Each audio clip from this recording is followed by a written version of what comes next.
Hi everybody, it's Dana with Piedmont Park Conservancy, and today we are going to be reading one of my absolute favorite children's books, Ada Twist, Scientist. It's a book about a very curious kid. So today while we're reading, I want you to think about something that you want to know more about, something that you've got a lot of questions about. Maybe it's a storm that came through, or maybe it's something that your parents were cooking and you were like, what's that? I want to know more. How did that happen? So think about something that you want to know more about. And we are going to jump right into our book here. Like I said, we are reading Ada Twist, Scientist by Andrea Beaty. Ada Marie, said not a word until the day she turned 3. She bounced in her crib and looked all around, observing the world, but not making a sound. She learned how to climb and made her big break with a trail of chaos left in her wake. She ran through the day, chasing each sound in sight, and didn't slow down until she conked out at night.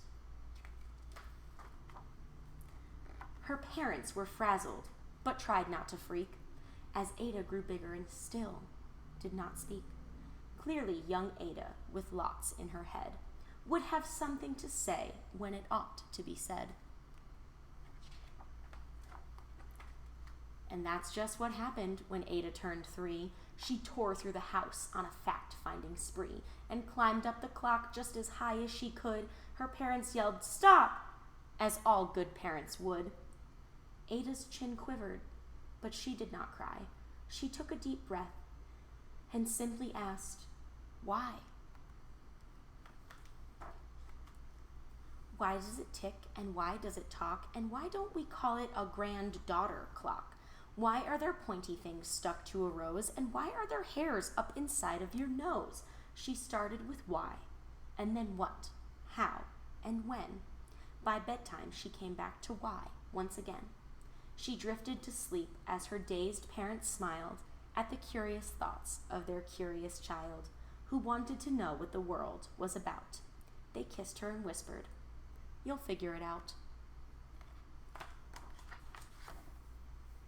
Her parents kept up with their high-flying kid, whose questions and chaos both grew as she did. Even Miss Greer found her hands were quite full when young Ada's chaos wreaked havoc at school. But this much was clear about Miss Ada Twist. She had all the traits of a great scientist. Ada was busy that first day of spring, testing the sounds that make mockingbirds sing, when a horrible stench whacked her right in the nose, a pungent aroma that curled up her toes. "Zowie," said Ada, which got her to thinking, what is the source of that terrible stinking? How does a nose know there's something to smell, and does it still stink if there's no nose to tell? She rattled off questions and tapped on her chin. She'd start at the start, where she ought to begin. A mystery, a riddle, a puzzle, a quest. This was the moment that Ada loved best. She did research to learn all she could of smelling and smells, both the stinky and good. One hypothesis Ada thought could be true. The terrible stink came from Dad's cabbage stew. She tested and tested, but soon Ada knew. It was time to come up with hypothesis 2.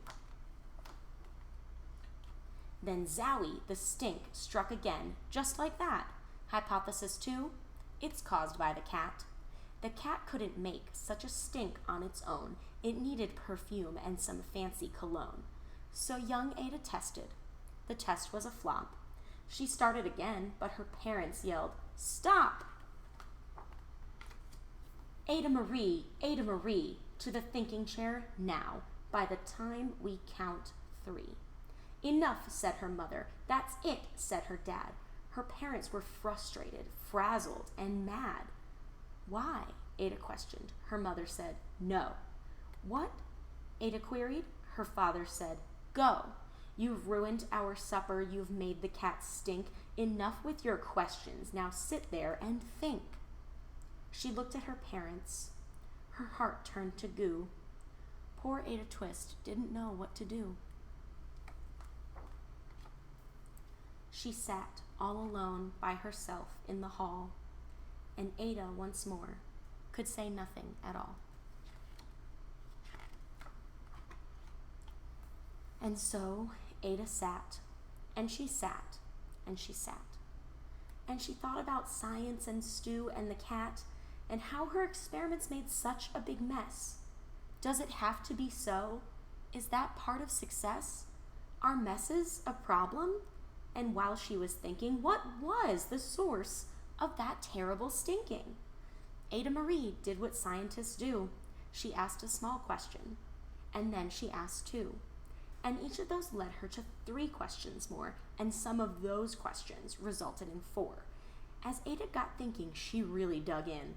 She scribbled her questions and tapped on her chin.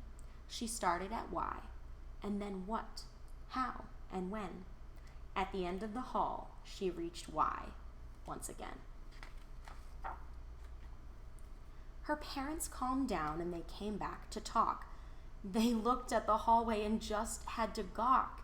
No patch of bare paint could be seen on the wall. That great thinking chair now was the great thinking hall. They watched their young daughter and sighed as they did. What would they do with this curious kid who wanted to know what the world was about? They smiled and whispered, "We'll figure it out." And that's what they did, because that's what you do when your kid has a heart and a passion that is true. They remade their world. Now they're all in the act of helping young Ada sort fiction from fact. She asks lots of questions. How could she resist? It's all in the heart of a young scientist. And as for that smell, what can Ada Twist do but learn all she can with her friends in grade 2? Will they discover the stink that curls toes? Well, that is the question, and someday, who knows? And that wraps up Ada Twist, Scientist.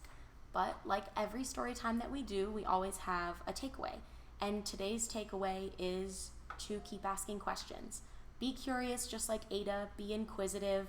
And if you want to know more about something, try to find out. Ask those questions and maybe do a little research. If you ever have a question that's nature or science related, myself and Casey might be able to help. So you can send us a message. We do have an Instagram that you can contact us using. The handle is @PiedmontLearns. Send us a question about an animal or about a nature phenomenon that you want to know more about, and we will do our best to help you. We will see you for our next reading, and thank you so much for joining us. Bye.